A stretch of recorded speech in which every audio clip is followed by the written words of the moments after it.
Republican health care reform. Are you ready for this? This cracks me up. This was in the New York Times the other day. 3 Republican senators, Orrin Hatch, Tom Coburn of Oklahoma, Richard Burr of North Carolina, they've issued an alternative to the health care reforms that they deride as Obamacare. Conservative analysts have hailed their proposal as an important milestone in the health care debate and a reform that has enormous promise. But as the Times points out, the plan, which is hard to parse because it's not been put into precise legislative language, looks inferior in most respects to the Affordable Care Act. The plan would repeal the Affordable Care Act and substitute an alternative that would likely cover fewer uninsured people. It would raise premiums for many older adults. It would shrink Medicaid. It would cut back on subsidies for middle-class Americans. It would scale back protections for people with pre-existing conditions. And it would allow private insurers to escape many of the consumer-friendly requirements now imposed because of the Affordable Care Act. That, my friends, is reform with enormous promise. Amen. It really is. It's a blueprint for what the Republicans hope to do if they capture the White House in 2016, which they will. The Republicans are going to have the whole government in 2016, and that's good. You know why? Because then the revolution can really start. The Republicans say they're relying on market competition to keep costs down. Oh, yeah, that'll work. Okay. They're counting on empowering consumers to choose the plans they want. Yes, get empowered, consumer. What? You have to go for chemotherapy? Well, get empowered when you come back, okay? Okay, thank you. Their idea are not plans whose benefits are set by the federal government. No, we're going to let the market set the plan. What? Chemo? You got to get chemo? Well, okay, we'll hurry back. All right. They emphasize private insurance, not government programs. No, government programs are no good. They're always bad. Yeah. Look at the interstate highway system. That really sucks. And they give states the primary role in managing the reform effort. Obama tried that. You dumbasses, and all the Republican-controlled states said, no, we don't want to do that. Oh, well, look at that. We don't want all that money. All these ideas have been debated for decades, the Times points out, and the most important have been incorporated into the existing reforms. It's already there.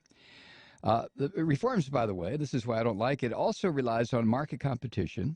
It also gives consumers tools to choose among private insurance plans. In fact, the Republican plan keeps a lot of Obamacare that the public has embraced. But they're going to get rid of Obamacare. Sure they are. Yeah. Like guaranteed coverage for pre-existing conditions in some circumstances. Allowing children to remain on their parents' policies until age 26. This is called reform, you see. Barring insurers from imposing lifetime benefit caps. That's already in... Oh, never mind. But simply grafting those elements onto a package that reduces coverage will not mask the defects in the Republican plan. Okay?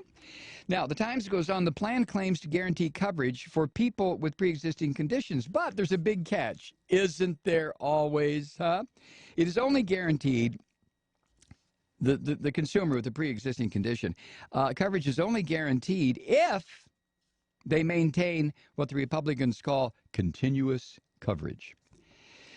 So if they lose a job and the insurance that went with it, they must enroll in another plan promptly, or they could be locked out of insurance or charged unaffordable rates if they have pre-existing conditions. Do you get this? Oh, you're on your way for chemotherapy? Again? Oh, for Christ's sake, what's it? Oh, you've got cancer. I see. Does this plan cover your cancer? How long have you had it? Really? Well... I'll tell you what, I'll have the members of my church pray for you this Sunday, okay? Federal tax credit subsidies would be limited to those earning up to 3 times the federal poverty level, not 4 times as under the Affordable Care Act. It just goes on and on here. I mean, and as the Times concludes, instead of trying to replicate or replace the health care reform law with an inferior version, the Republicans should work to make the current law better. Oh, yeah. Perhaps by encouraging more states to expand their Medicaid programs and intensify their outreach to the uninsured. Why, that's a radical idea. Get these filthy, stinking Republicans to do something that would benefit average people? You got to be kidding me.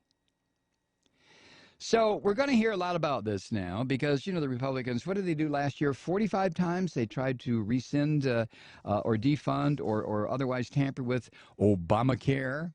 Huh? When everybody finally gets used to Obamacare and people who didn't have insurance and people that were denied insurance because of pre-existing conditions and all this stuff, when this all goes into effect, and remember, I don't support Obamacare, I support single payer, but Obamacare is going to be a lot better than what we've had, and as the Republicans are offended by it, I celebrate it. But when that happens, when all of a sudden it's working the way it's supposed to, do you think they're still going to call it Obamacare? I don't think so. That's when they'll change the name back to the Affordable Care Act. But they'll probably try to change the name. We didn't vote for this Health Insurance Act. I've got some more here on these filthy, stinking Republicans. Like I said earlier in the hour here, there just seems to be a tidal wave of this sewage coming from these filthy, stinking Republicans.